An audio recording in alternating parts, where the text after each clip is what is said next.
بسم اللہ الرحمن الرحیم۔ مختارات کے مقدمے کے سبق نمبر 14 میں خوش آمدید۔ آج کے سبق کے اندر ہم عفق کا واقعہ پڑھیں گے۔ عبارت دیکھ لیں۔ انظر کیف تصف ما تقوله الناس وتحدثوا به وما شعرت به من تغیر في وجه الرسول صلی اللہ علیہ وسلم تذکر كل ذلك في حیاة المرأة وادبها من غیر ابہام وعی۔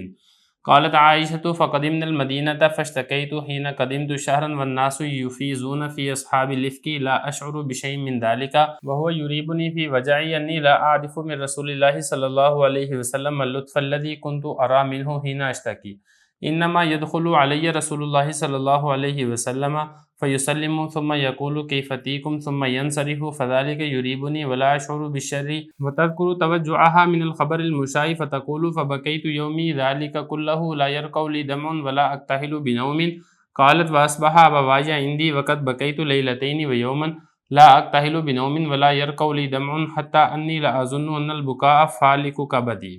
ترجمہ دیکھ لیں۔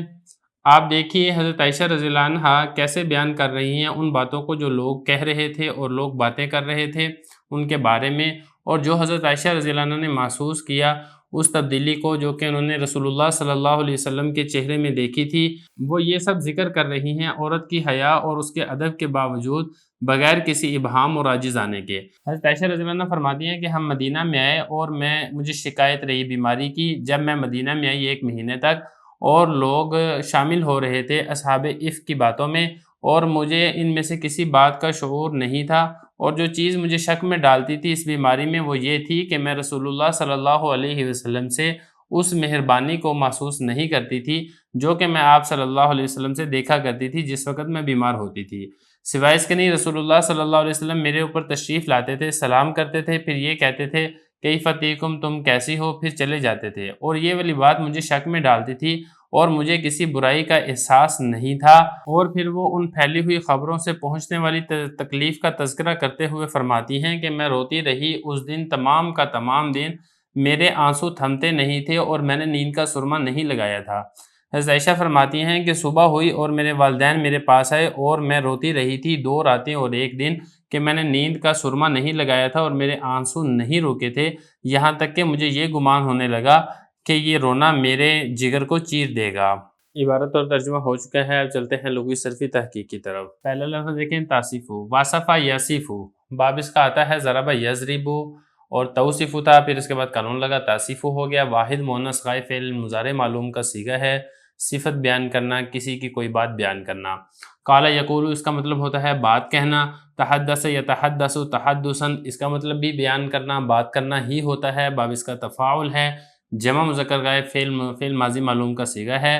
شعر یشعر، شعور احساس ہونا، کسی چیز کا خیال کرنا، محسوس کر لینا، یہ اس کے معنی آتے ہیں۔ تغیر یہ باب تفاعل کا مصدر ہے، تبدیلی کو کہا جاتا ہے۔ ابہام یہ اردو کے اندر بھی ابہام کے معنی کے اندر ہی استعمال کیا جاتا ہے، یعنی کوئی چیز مبہم ہو، واضح نہ ہو۔ عجز کہتے ہیں عاجز ہونے کو۔ آگے دیکھیں قدیم یقدم قدوم، اس کا مطلب ہوتا ہے آنا، جمع متکلم کا صیغہ ہے، فعل ماضی معلوم کا۔ اس کے بعد اگلا لفظ دیکھیں اشتکیتو، اشتکا یشتکی اشتکا، باب اس کا افتعال آتا ہے اور اس کے معنی ہوتا ہے شکایت ہونا، بیمار ہونا، یہاں پر بیمار ہونے کے معنی میں استعمال ہو رہا ہے۔ قدیم یقدم قدوم یہ آ چکا ہے، اس کا مطلب ہوتا ہے آنا۔ افاظ یفیزو، افاظتاً کسی چیز کے اندر مشغول ہونا، مطلب یہ کہ جو اصحاب عفق، جو منافقین بہتان لگا رہے تھے، ان واقعوں کے اس بات کے اندر لوگ مشغول ہو رہے تھے، حصہ لے رہے تھے۔ شعر یشعر، شعور یہ پہلے گزر چکا ہے، احساس کرنا، محسوس کر لینا، خیال کر لینا۔ اگلا لفظ دیکھیں یریبو، ارابا یریبو، باب اس کا افعال آتا ہے اور اسی سے یہ واحد مذکر غائب فعل مضارع معلوم کا صیغہ ہے، اس کا مطلب ہوتا ہے شک میں ڈالنا۔ واجہ ان تکلیف کو کہا جاتا ہے۔ عرفہ یعرفو، اس کا معنی ہوتا ہے پہچاننا۔ لطف نرمی اور مہربانی کو کہا جاتا ہے۔ یہ ناشتہ کی یہ پہلے گزر چکا ہے، بس فرق یہ ہے کہ یہ ماضی ہے اور یہ واحد متکلم مضارع کا صیغہ ہے۔ سلم یسلم تسلیم، سلام کہنا، اور توجع یہ تکلیف کو کہا جاتا ہے، باب تفاعل کا مصدر ہے۔ اگلا لفظ دیکھیں المشاع، شاع یشیع شیوع، اس کا مطلب ہوتا ہے پھیلنا اور اسی سے یہ اسم مفعول کا صیغہ ہے، اس کا مطلب ہے پھیلی ہوئی خبر، یعنی وہ خبر جو لوگوں کے ذریعے سے پھیل رہی تھی۔ یہ پہلے بھی گزر چکا ہے۔ بکا یبکی، اس کا مطلب ہوتا ہے رونا۔ بکئی تو واحد متکلم فعل ماضی معلوم کا صیغہ ہے۔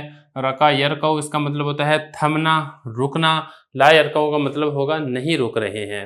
دمع یہ خون آنسوؤں کو کہا جاتا ہے۔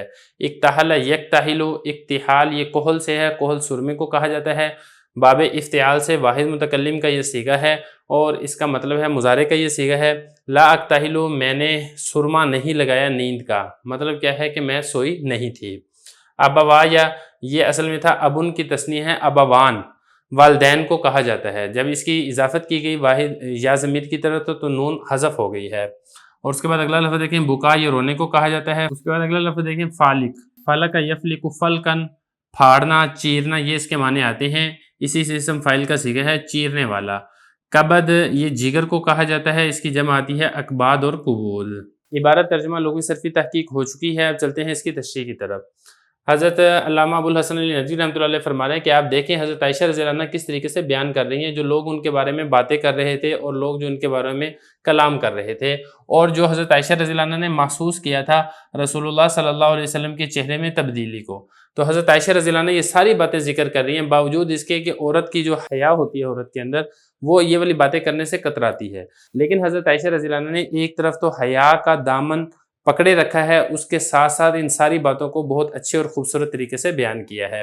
یہ بتا رہے ہیں کہ حضرت عائشہ رضی اللہ عنہ عورت کی حیا اور اس کے ادب کے باوجود بغیر کسی ابہام کے اور بغیر کسی عاجز ہونے کے ان ساری باتوں کو بڑی تفصیل کے ساتھ حضرت عائشہ رضی اللہ عنہ نے ذکر کیا ہے۔ آگے حدیث کے الفاظ ہیں، حضرت عائشہ رضی اللہ عنہ فرماتی ہیں کہ جب ہم مدینہ میں آئے تو میں بیمار ہو گئی۔ جب میں مدینہ میں آئی تو 1 مہینے تک میں بیمار رہی۔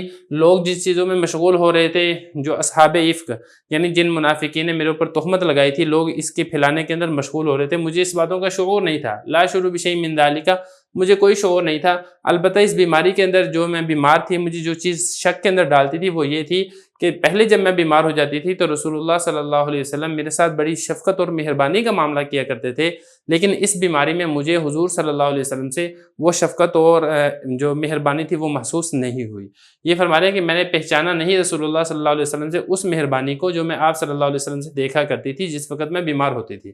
رسول اللہ صلی اللہ علیہ وسلم میرے پاس آتے تھے، سلام کرتے تھے اور پوچھتے تھے ہاں جی کیا حال ہے، بس یہ والا بات کہہ کے پھر آگے سے چلے جاتے تھے۔ تو کوئی اپنائیت نہیں تھی، اجنبیت والا معاملہ تھا جو حضور صلی اللہ علیہ وسلم کیا کرتے تھے۔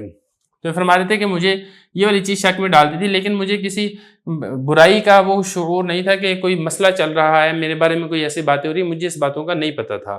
اور بتا رہے ہیں، اور حضرت عائشہ رضی اللہ عنہ کو جو اس پھیلی ہوئی خبر سے پھر جو تکلیف پہنچی، جب ان کو پتہ چلا یہ واقعہ پیش آیا، پھر ان کو جو تکلیف پہنچی، وہ ساری کی ساری باتیں بھی حضرت عائشہ رضی اللہ عنہ نے بیان فرمائی ہیں۔ حضرت عائشہ فرماتی ہیں کہ جب مجھے یہ والی بات پتہ چلی تو میں پورے کا پورا دن میں سوئی ہی نہیں، میری آنکھیں جو تھی وہ آنسو بہاتی رہے، میرے آنسو بند نہیں ہوئے اور میری آنکھوں نے نیند کا سرما نہیں لگایا۔ اب یہ دیکھیں کتنا اچھا اور بہترین انداز میں یہ والی بات کہی گئی ہے۔ ایک تو یہ تھا نا کہ میں سوئی نہیں، یہ نہیں کہا، بلکہ کیا کہا کہ میں نے آنکھوں میں نیند کا سرما نہیں لگایا۔ تو بات کو کتنے اچھی اور خوبصورت طریقے سے بیان کیا گیا ہے۔ پھر آگے سے عائشہ فرماتی ہیں کہ جب صبح ہوئی میرے والدین میرے پاس آئے اور حالت یہ تھی کہ میں 2 راتیں اور 1 دن مجھے روتے ہوئے گزر چکے تھے، نہ تو میں سوئی تھی اور نہ ہی میرے آنسو بند ہوتے تھے۔ مجھے جو یہ گمان ہونے لگا کہ یہ جو رونا ہے یہ میرا جگر اور میرا کلیجہ جو ہے یہ پاش پاش کر دے گا اگر میں نے یہ رونا ختم نہ کیا۔